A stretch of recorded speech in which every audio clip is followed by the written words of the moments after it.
Basically, my name is Julian and I am a session musician. More precisely, a session guitar player who has been creating content for YouTube for a couple of months now, but life wasn't always this nice to me. As some of you already know, I quitted music at a pretty dark and strange time in my life. I lost all hope in pursuing a career as a musician, especially in Latin America. And this is the story of how I got out of this crazy black hole of desperation and uncertainty. Even if I have quitted pursuing a career as a musician, I had to bring bread to the table. So I started to know very strange abilities and sides of myself that I didn't know. I started selling PlayStation games, cheaper PlayStation games if you know what I mean, through social media. My dealer, and you can say my boss, was a person from Iran in Mid East. And it's even more random and stranger that this person from Iran was actually, I assume, a teenager because he was in high school. Imagine my surprise when I actually found about that. So my boss was a kid in high school and he was earning more money than me. That was quite insane. And well, our relation ended up pretty badly. After that, I tried luck in the crypto world. I began researching about cryptocurrencies and trading and investing in it in the dumbest way possible.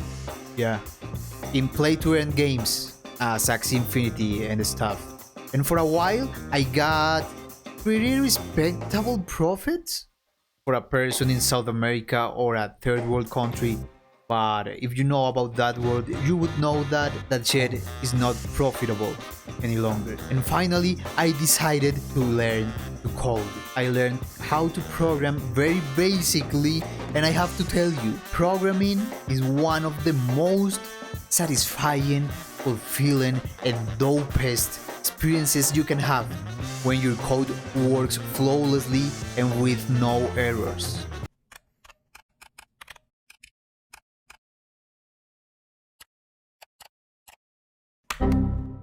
In my case, this never happened. So yeah, I also failed epically.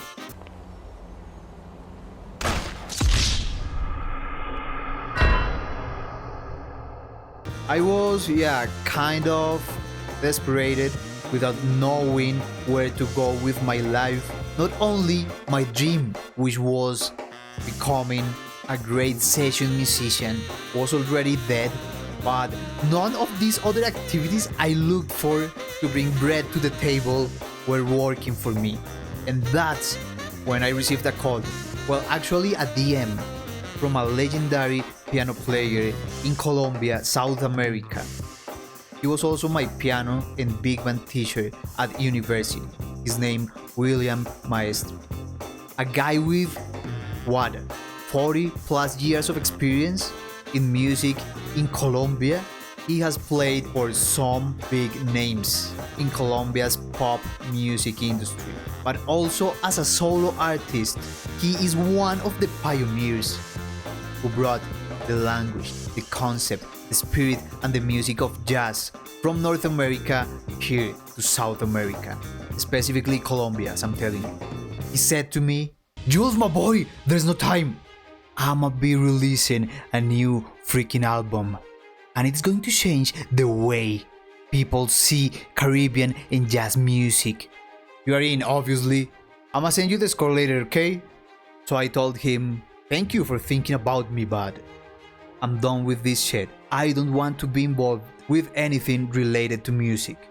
The days, weeks, even months passed, and 1 week before the recording session, he again texted me, reminding me of the recording session and asking me if I was ready to receive the music sheet. And I was like, "Man, I already told you that I'm not doing this." It seems that my reply was some kind of joke to him. And now, when he saw that the shit I was going through was real, oh, I see. You don't understand anything, my dude. This is not only a gig, a job I will be paying you for. But when I wrote the music for this album, each and every note I wrote, I did it thinking about you. The guitar parts, the arrangements, distribution of chords, melodies, etc. I did it thinking, especially about you, little shit. And your sound is the sound I want and need to have on my album. This is a favor I'm asking you. Are you up to the challenge? Or will you keep crying like the little bitch you are? Well, I may have exaggerated a little bit. He didn't insult me at all, obviously. His speech was even really encouraging and inspiring. Very respectfully and thoughtfully, he tried to ignite my passion for music again. Not only through words, but through the creation of this crazy music. I know he didn't make it to please me or to help me, obviously, because I'm not the center of the universe, but it did help me. And I thought, bro, this guy is a freaking legend. He has been there several times for me. All I know about playing in a big band context, I owe it to him. The musical experiences we have had together when I was a student were amazing. And one of the biggest gigs or performances, concerts, however you want to call it, I have played at was in part thanks to the trust of this guy in me. So it's my time to leave my stupid excuses away and do this, not even for me, but for the sake of this great man, and even more the sake of music itself. But as I already told you, I was only a week away from the recording session, not even a week away from a rehearsal, from recording. And if you have played an instrument anytime in your life, you know that when you don't play it for 2 weeks or even a month, well, you get pretty clumsy, you know, in terms of muscular memory, musical reflexes. Now think, how would you feel not playing for 2 months, 6 months, a year, now more than 2 years? I was retarded playing this guitar, man. I almost had a panic attack actually because I wasn't sure if I was gonna be able to make it in time. I had only 1 week to get in shape and figure out like 6 or 7 songs. And these are no easy songs. Big band parts are crazy and complicated as fuck, with very, very, very specific chord changes, chord inversions, colors, melodies, even certain chops and rhythm patterns that are sick as fuck. You cannot learn this shit by memory. I don't know how the fuck I actually did this. I had almost no sleep, but from the very moment I woke up, I started practicing these songs in the rehearsals that were like 3 days after I started practicing guitar again. I was cheating my pants because every musician there, well, they were experienced, top-notch national musicians who are obviously always playing, always in shape. They are always in a gig and they have another gig 10 minutes away from the gig they just had. And we are talking that this album is in a big band format, so it's a jazz album. Yeah, complex as fuck. But it's also a Latin album because it blends Latin music, specifically Colombian music, with jazz music.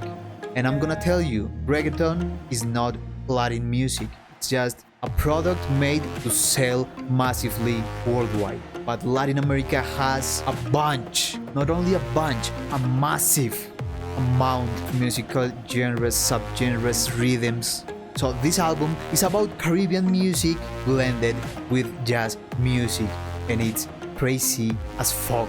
I'm telling you that is Latin Grammy, at least nominee material. Even the mixing and mastering engineer is a guy who has won, I think, at least 2 Latin Grammys already. His name is Mauricio Cano. I finally got to the day of the recording, and I'm not gonna lie, I wasn't in my prime at all. But that was what I had at that moment. And actually, I'm pretty proud of what I achieved considering everything I just told you. It was a humbling experience, you know. You always want to be at your best and deliver the best you can because you want to be a great professional and feel good about yourself, about having done a top-notch recording session, but this time it was more about the other person, the client, my legendary teacher, what he wanted me to do, what he needed me to do. That's even ironic because he wanted me to be myself. I'm pretty proud of this work, not only of my part, but about what William just did here. It is the gathering of countless experiences in life, not only musical experiences, but any kind of experience translates into the music you make.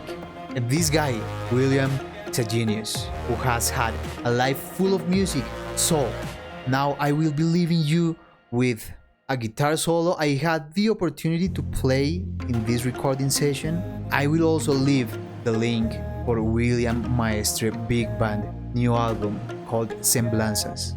It's available in every possible digital platform: YouTube, Deezer, Spotify, Apple Music, and a lot more that I can't remember in this precise moment. So I would love if you can give it a listen, even add it to your personal playlists. Some of you have told me even that you like to listen to some jazz while you are studying. Even if you consume this music that way, it would be great, but I'm telling you, this album is crazy. It's insane. So you will be missing out on something really big if you don't pay close attention. Thank you very much for watching and listening this crazy journey and experience I just had. This is the reason why I haven't been as active as ever these couple of days. And I will leave you with this little fragment of a song called Diaspora. Peace.